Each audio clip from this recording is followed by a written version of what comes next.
Halo para sahabat pecinta warkop di seluruh dunia. Hehehe, ya kan? Siapa tahu para pecinta warkop sekarang ada juga yang sedang berjuang di negeri orang, entah bekerja atau jalan-jalan. Sehat-sehat selalu ya buat sahabat pecinta warkop semuanya. Kali ini Mimin akan membawakan alur film kesayangan kita bersama, yaitu Warkop DKI dengan judul Tahu Diri Dong, yang pertama rilis pada tahun 1984. Selain legenda kita yaitu Om Dono, Om Kasino, dan Pak De Indro, film ini juga dibintangi legenda lainnya yaitu Eva Arnas yang berperan menjadi Marina dan Tante Lydia Kandau yang berperan sebagai Anita. Bagaimana keseruan film Tahu Diri Dong? Ayo kita saksikan bersama. Dan jangan lupa tertawalah sebelum tertawa itu dilarang.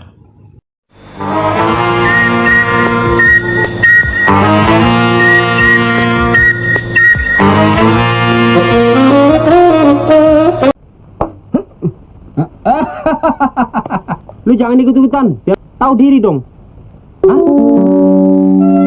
Kisah dimulai dengan menceritakan tentang trio warkop kita yang sedang menjalani masa perkuliahan mereka, di mana trio warkop kita tinggal di sebuah indekos bersama dua sahabat cewek mereka yang bernama Anita dan Marina.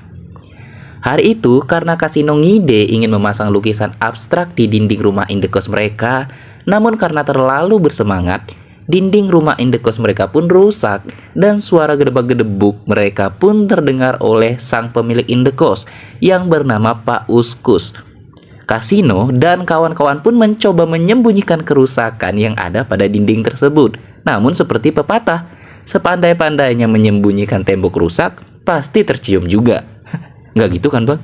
Ya gitulah pokoknya. Pagi Pak Us-Us. Sudah maaf Pak, kami sedang latihan karate. Kalian berisik. Saya tidak mau dengar suara berisik. Habis. Pak Uskus pun ngomel-ngomel dan meminta Kasino beserta kawan-kawan untuk segera memperbaiki dinding rumah indekos miliknya tersebut. Singkat cerita, keesokan harinya saat para mahasiswa ini sedang bersantai, Dono mendapat telepon dari eyangnya yang akan berkunjung ke indekos mereka.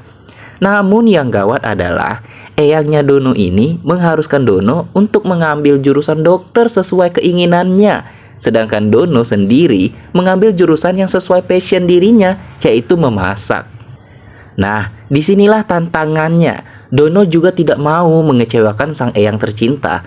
Oleh sebab itu, Dono akan berbohong kepada sang eyang dengan dibantu oleh Marina dan juga Anita, dengan sedikit bantuan mujarab dari Anita yang kebetulan ia fakultas keperawatan.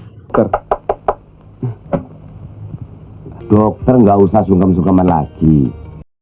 Singkat cerita, setelah sang eyang datang berkunjung dan Dono bersama Anita dan Marina berhasil meyakinkan sang eyang kalau Dono adalah seorang dokter. Si eyang belum juga mau langsung pulang kampung. Malahan akan menginap di hotel untuk besoknya ingin menyaksikan langsung Dono bertugas di kantor rumah sakit. Anita pun menyusun rencana agar sang dokter asli tidak di kantor pada jam datangnya eyang Dono besok. Sekaligus Dono pun bisa menggunakan baju dinas dokter yang asli saat sang eyang datang. Semua berjalan sempurna. Eyang sangat bangga dengan Dono, sang cucu kesayangan yang sekarang sudah jadi dokter, pikirnya.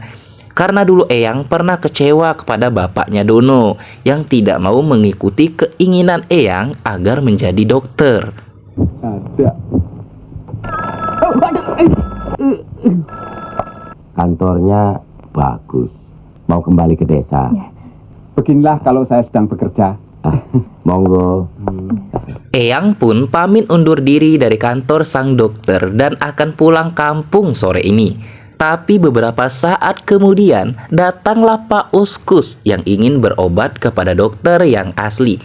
Melihat Dono yang sedang menyamar menjadi dokter gadungan, telak Pak Uskus pun kembali mengeluarkan jurus ngomel-ngomelnya yang tiada yang dapat menghentikannya selain petir dan kilat.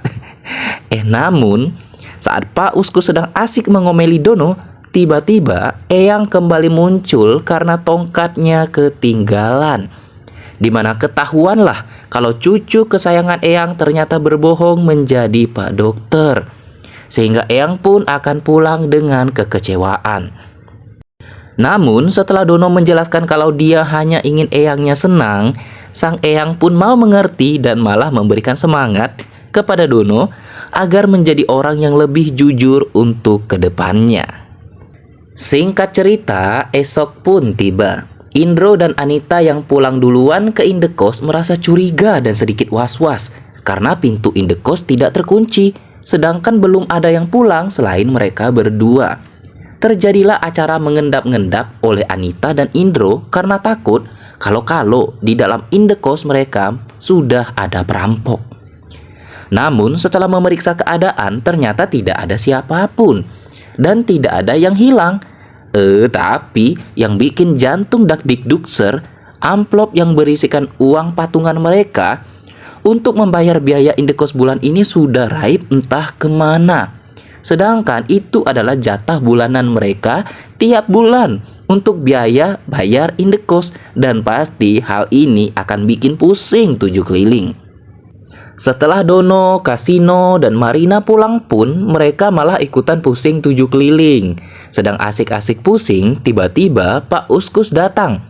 5 sekawan ini pun tampak panik karena tahu kedatangan Pak Uskus bukan untuk menagih hutang pinjol, karena belum ada pinjol di tahun segitu. Tapi pasti Pak Uskus datang untuk menagih uang bayaran indekos bulan ini. Dan di luar nulur atau di luar dugaan para pegawai NASA, ternyata kedatangan Pak Uskus adalah memberitahu kalau uang yang di dalam amplop yang dikira hilang ternyata sudah diambil olehnya. Dan Pak Uskus lupa untuk mengunci pintu rumah indekosnya tadi siang karena tertulis nama Pak Uskus di dalam amplop tersebut. Dan sebagai rasa terima kasih Pak Uskus karena Indro dan kawan-kawan membayar uang kos 3 jam sebelum jatuh tempo, Pak Uskus ingin mentraktir Dono dan kawan-kawan untuk makan-makan. Kami kira hilang. Saya masuk memakai kunci serep. Sekarang kita makan sama-sama. Beberapa hari kemudian, Dono dimintai tolong oleh Anita untuk berpura-pura menjadi pacarnya untuk menghadiri pesta di kapal peri malam ini yang akan dihadiri banyak pengusaha-pengusaha hebat dari seluruh Nusantara. Dono awalnya menolak karena males dan gak mau pura-pura pacaran, mending pacaran beneran. Tapi Anita meyakinkan siapa tahu di pesta itu Dono kenal dengan pengusaha yang akan memberikannya modal usaha, siapa tahu. Akhirnya Dono pun setuju, tapi ia harus minum obat dulu karena takut mabuk laut. Singkat cerita, malam pesta pun tiba. Dono sudah berjalan mesra bak pasangan serasi dengan Anita nih. Namun karena efek obat anti mabuk laut, Dono masih terlihat sedikit sempoyongan. Beberapa langkah kemudian bertemulah mereka dengan empunya pesta yang bernama David bersama sang adik perempuannya yang bernama Debbie. Entah mencari kesempatan dalam kesempitan, dengan beralasan agar Bung David percaya kalau mereka pasangan, Dono tidak lupa mencuri-curi cium-cium pipi si Anita, walaupun harus dibayar gamparan-gamparan kecil. Tak lupa Dono memperkenalkan dirinya dan mengaku kalau ia bekerja sebagai jaksa plus hakim sekaligus juga pengacara, sehingga Bung David terkesima dengan Om Dono kita ini. Saya sangat sibuk sekali. Saya seorang jaksa yang merangkap hakim sekaligus pengacara. Anda tentu sibuk sekali. Selanjutnya, setelah bersulang, Dono berkeliling pesta dan berkenalan dengan para pengusaha-pengusaha yang ada di sana. Dono memperkenalkan dirinya dengan berbagai pekerjaan-pekerjaan berkelas sehingga mendapatkan banyak sekali respect dari para tamu pesta undangan. Namun, karena musik para kalangan atas ini membuat Dono bosan, ia pun berbaring di sofa. Di mana Anita merasa malu kalau sampai Bung David melihat kelakuan pacar bohong-bohongannya itu. Bosen. Ini pesta orang-orang terhormat. Sebentar lagi kali ada acara diskonya. Ini baru disco. Namun suasana tak lama berubah setelah musiknya berganti dengan disco, di mana Dono yang awalnya berbaring karena bosan sekarang ia jingkrak-jingkrak mengikuti irama musik remix yang sedang dimainkan. Keesokan paginya, Terlihat Pak Uskus berada di indekos bersama Kasino dan Marina. Mereka sibuk membetulkan jendela depan yang terlepas dari tempat yang seharusnya. Beberapa saat kemudian, indekos mereka kedatangan tamu cantik bernama Siska, yaitu sahabatnya Marina. Tunggu apa lagi? Inilah kesempatan Kasino untuk menjabarkan jala, membuat trik-trik agar bisa mendapatkan hati seorang gadis cantik bernama Siska ini. Dan keberuntungan tengah berpihak kepada Kasino. Gimana tidak? Baru saja berkenalan, Kasino sudah diajak Siska untuk menemaninya menjalani aktivitas hari ini bersama. Kalau Marina keluar, kita pergi. Aku pinjam Kasino ya. Silakan. Sebentar ya, saya mau ganti baju dulu. Terlihat Siska bukan dari kalangan biasa. Mereka menaiki mobil jeep yang terlihat cukup mewah.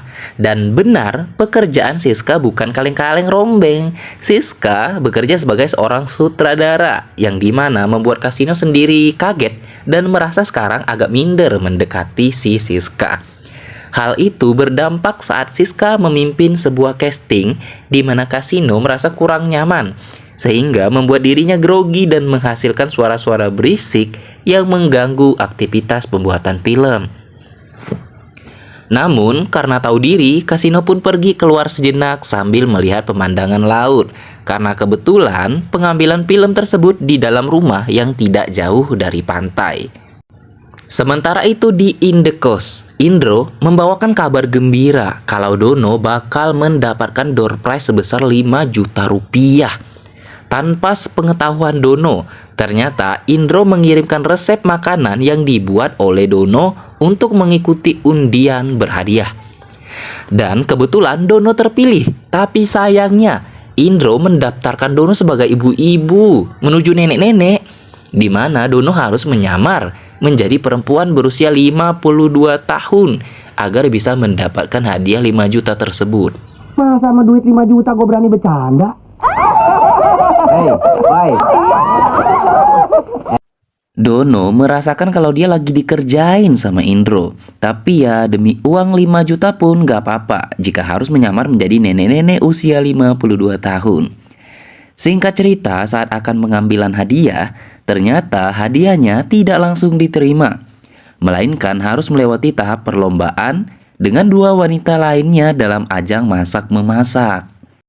Barulah setelah itu satu pemenang akan diputuskan. Dengan keringat dingin dan percaya diri yang tinggi setinggi bintang di langit, akhirnya Dono pun memenangkan perlombaan. Karena kue yang ia buat terhitung paling enak dan juga paling banyak. Namun udah basicnya sial kali ya. Sesaat cek 5 juta akan diterima, malah rambut palsunya Dono terlepas. Sehingga panitia mengetahui kalau Dono adalah seorang laki, di mana peserta ini wajib perempuan. Oleh karena itu hadiahnya dibatalkan. Tapi tunggu dulu, Dono tetap memaksa menerima hadiah tersebut karena dia udah bekerja keras membuat kue yang enak sepenuh jiwa dan raganya. Maka terjadilah kerusuhan dengan lempar-lemparan kue ke arah wajah, hingga seluruh karakter dalam film ini tidak luput dari hempasan kue ke arah wajah masing-masing. Loh, kok diambil lagi? Ih, kamar tengkar sini. Pergi. Tahu diri dong.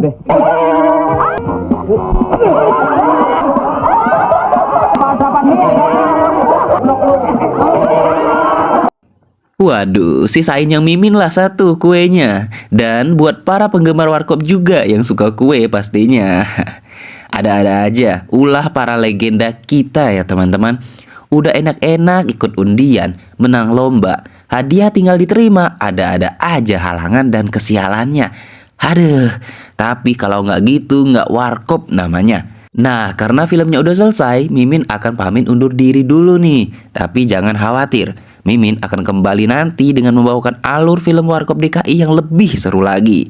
Sampai jumpa ya. Jangan lupa, tertawalah sebelum tertawa itu dilarang.